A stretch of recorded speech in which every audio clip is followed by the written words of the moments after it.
Hello दोस्तों, आज निधि coaching centre में आपका पुनः स्वागत है। और आज जो है यूपी बोर्ड हिंदी मीडियम में 10th क्लास में जो त्रिकोणमिति आपका मैथ में जो त्रिकोणमिति चैप्टर है 8, उसके जो बेस है और उसकी जो एक्सरसाइज है 8.1 उसके विषय में आज पढ़ेंगे। उसके जो पहले 4 क्वेश्चन हैं वो 4 क्वेश्चन आज हम सोल्व करेंगे। तो उसी में देखते हैं, आप जानते हो त्रिकोणमिति है, उस त्रिकोणमिति में जो हमारा जो ट्रायंगल यूज होता है, जो त्रिभुज यूज होता है, वो त्रिभुज होता है आपका समकोण त्रिभुज। तो मान लेते हैं ये एक समकोण त्रिभुज है आपके पास ए, बी और सी। इस समकोण त्रिभुज में बी जो है वो आपका समकोण है यानी कि 90 डिग्री। और आप जानते हो 90 डिग्री के जो सामने की साइड होती है, अपोजिट साइड, वो आपकी कर्ण होती है। और कर्ण को हम के से जो है प्रदर्शित करते हैं।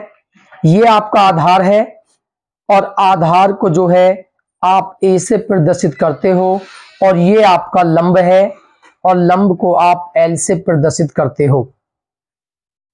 ये आपका कोण ए है, न्यून कोण, और ये न्यून कोण आपका सी है। तो ये ए और बी, सी, ए और सी दोनों ही न्यून कोण होते हैं। न्यून कोण होते हैं जो 90 से छोटे होते हैं। ये 90, तो 90 के जो अपोजिट साइड होती है ऑलवेज कर्ण होती है, जो कभी चेंज नहीं होती। बट जो लंब और आधार होते हैं वो आपके कोण के अनुसार लिए जाते हैं। जैसा कि एन कोण जो ए है, कोण के जो सामने की साइड होती है, अपोजिट साइड, वो सदैव लंब होती है। तो इस कोण के जो ए है, इसके जो अपोजिट सामने की साइड है वो बीसी है। तो इस कोण ए के लिए बीसी आपका लंब है और ए बी आपका आधार होगा। कोण ए के लिए बीसी लंब, ए बी आधार होगा।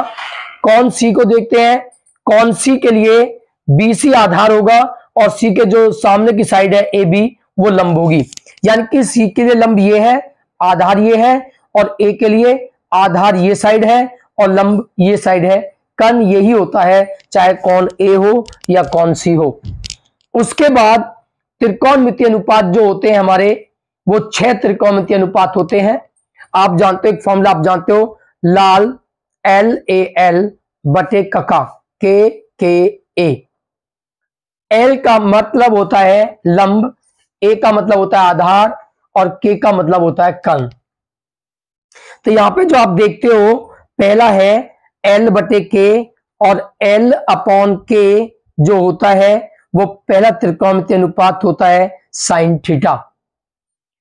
दूसरा होता है आधार बटे कर्ण, और आधार बटे कर्ण जो आपका होता है वो होता है आपका कॉस थीटा। और जो तीसरा है आपका लंब बटे आधार, लंब बटे आधार आपका होता है टेन थीटा। तो ये पहले 3 त्रिकोणमितीय अनुपात हैं।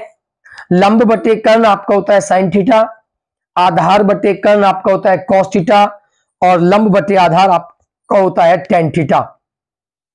3 त्रिकोणमितीय अनुपात इनके उल्टे होते हैं, रेसिप्रोकल होते हैं। तो जो फोर्थ आपका है एल अपॉन के स्थान पर आप के अपॉन एल लिखोगे। तो के अपॉन एल जो है साइन का उल्टा होता है कॉसेक थीटा।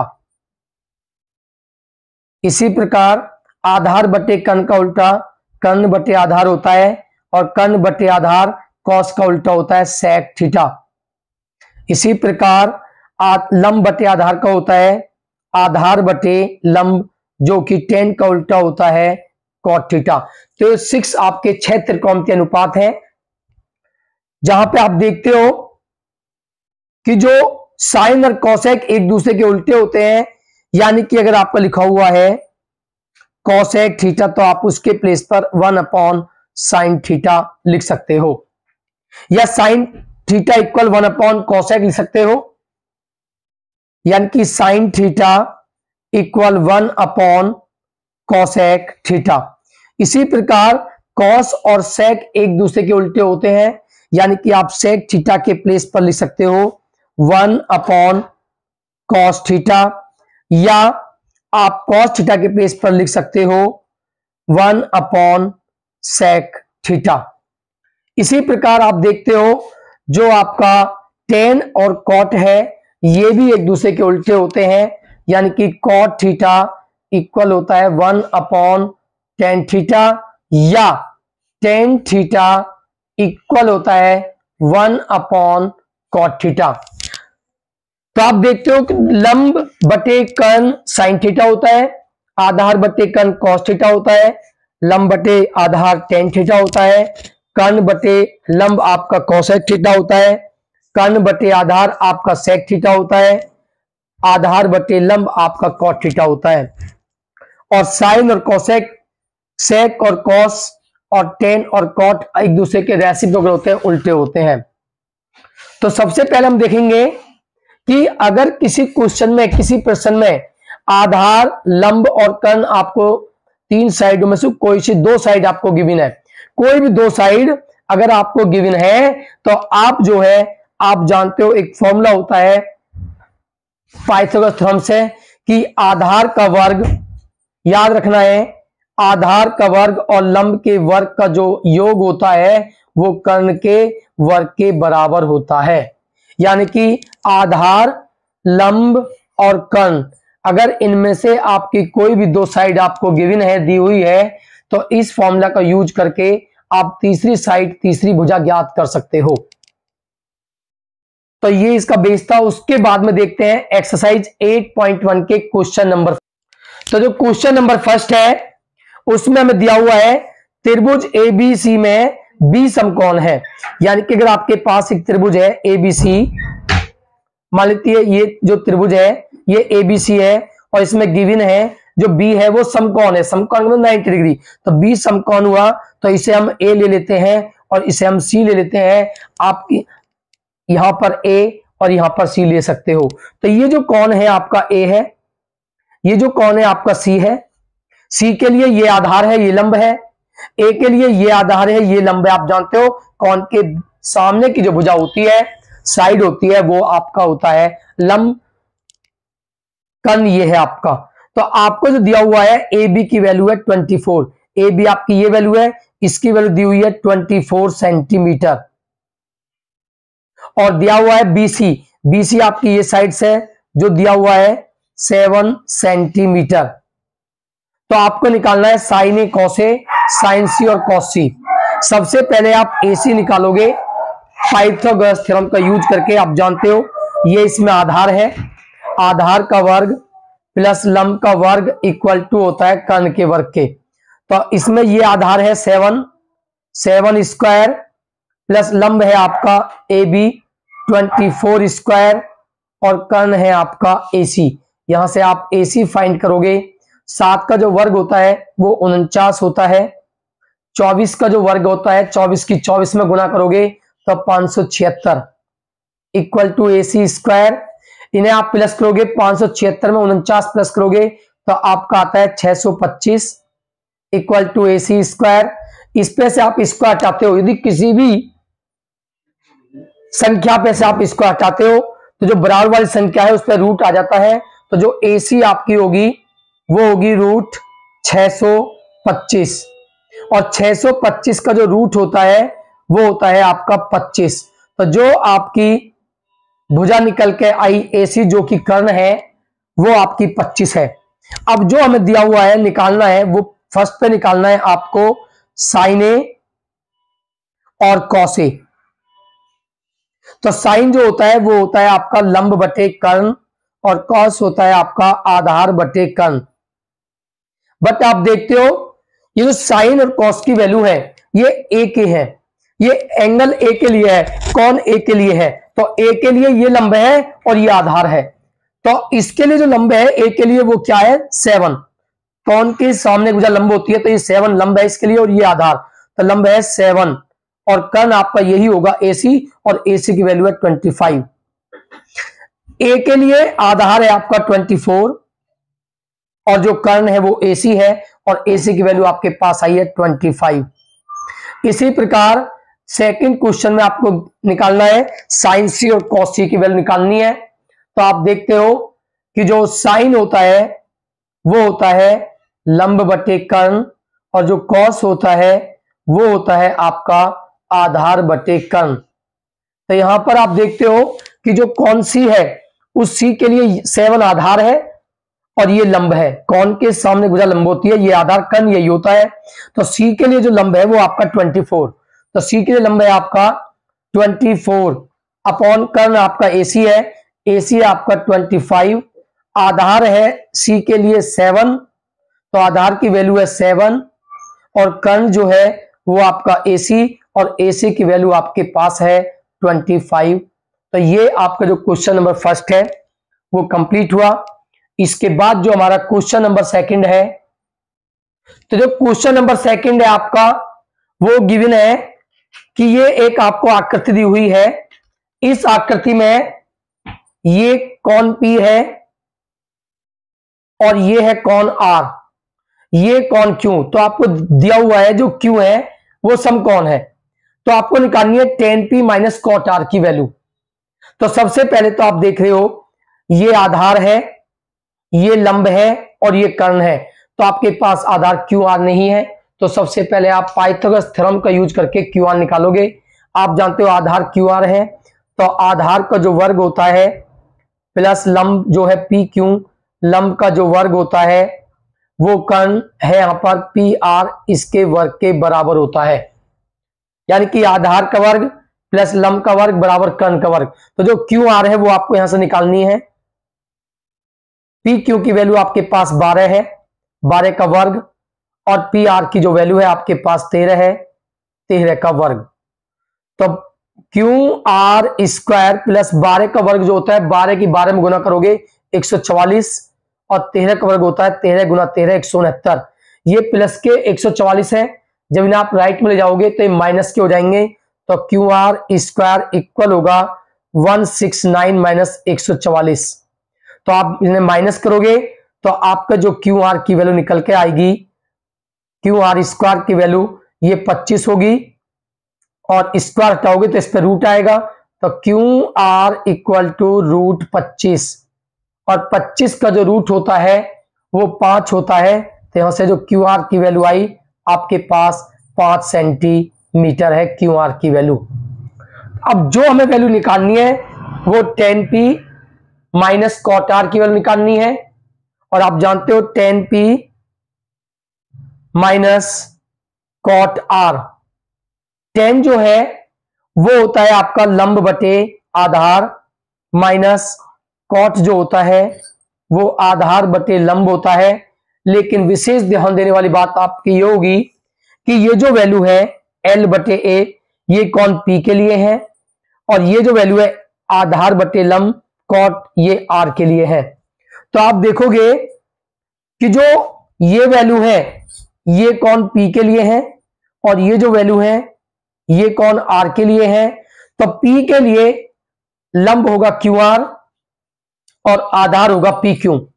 तो P के लिए लंब है QR, कौन के सामने की भुजा, जो QR है वो लंब होगा, तो लंब है इसके लिए QR, और QR की वैल्यू आपने निकाली 5 अपॉन आधार, P के लिए आधार ये है, तो ये है आपका पास 12, माइनस ये जो वैल्यू है कौन R के लिए है, और R के लिए ये आधार है और ये लंब है।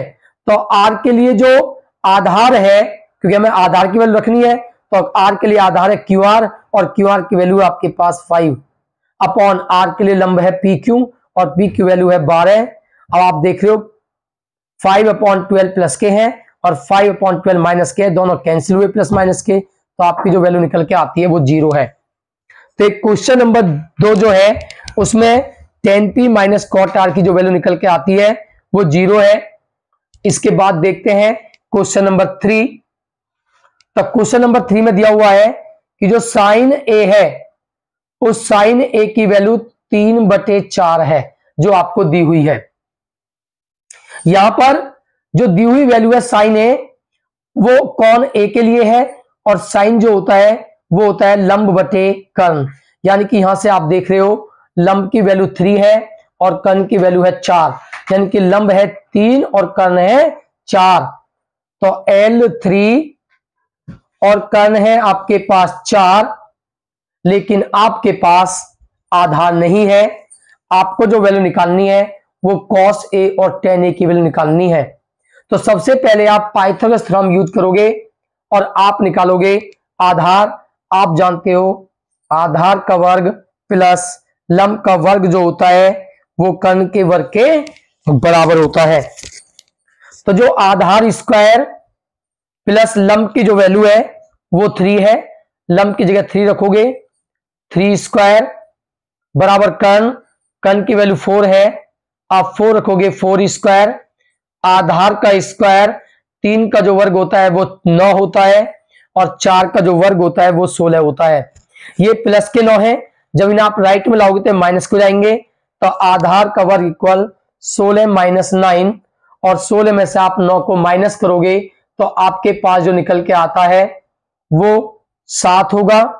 16 में से 9 माइनस करने के बाद 7, स्क्वायर हटाते हो तो इस पे रूट आएगा, तो जो आधार की वैल्यू आती है वो √7 है।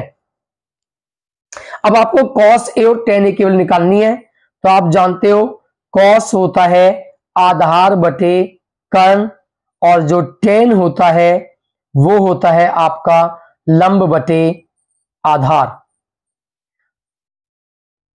तो A कौन ये है, A के ये है और साइन A भी A के ही लिए कौन के लिए है। तो जो आपका आधार है वो √7 निकाला आपने और जो कर्ण है, कर्ण की वैल्यू आपके पास 4 है। tan A की वैल्यू निकालनी है लंब बटे आधार, तो लंब की वैल्यू है आपके पास 3 और आधार की वैल्यू जो निकाली है आपने वो निकाली है √7।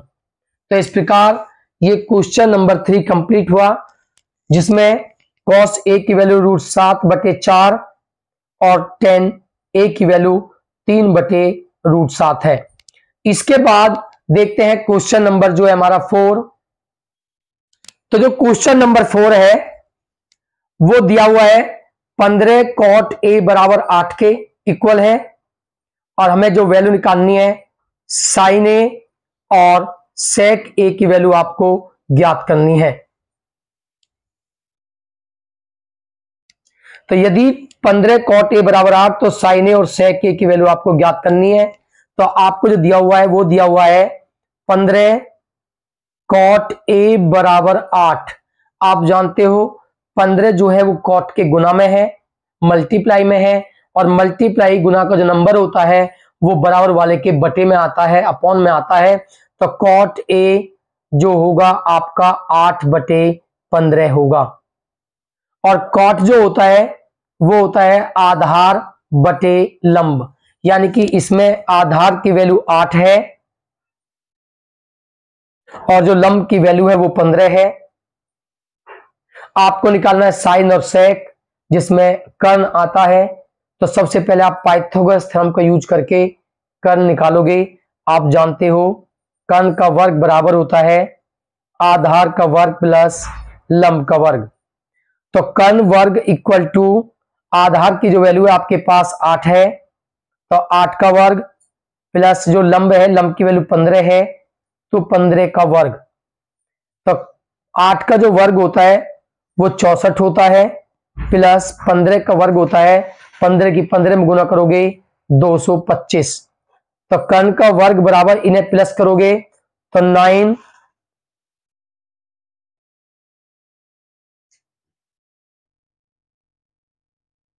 8 2 289। इसके बाद आप स्क्वायर हटाओगे तो इस पे रूट निकल के आएगा। तो कर्ण बराबर होगा √289 और 289 जो वर्ग होता है 17 का होता है। तो इसकी जो कर्ण की वैल्यू है वो 17 है। तो अब जो वैल्यू निकालनी है हमें साइन और सेक की वैल्यू निकालनी है। तो जो साइन होता है वो होता है लंब बटे कर्ण। तो जो लंब की वैल्यू है आपके पास 15 है अपॉन जो कर्ण की वैल्यू है आपने निकाली है 17 है। उसके बाद आपको निकालनी है सेक, और सेक जो होता है वो कर्ण बटे आधार होता है। तो जो कर्ण की वैल्यू है वो आपके पास गिवन है, आपने फाइंड की है 17 और जो आधार की वैल्यू है वो आपके पास है 8। तो क्वेश्चन नंबर 4 जो है वो कंप्लीट हुआ। इसके बाद जो नेक्स्ट क्वेश्चन है उन्हें हम नेक्स्ट वीडियो में देखेंगे। तब तक आप इन्हें तैयार करें, वीडियो को ज्यादा से ज्यादा लाइक करें, सब्सक्राइब करें और शेयर करें।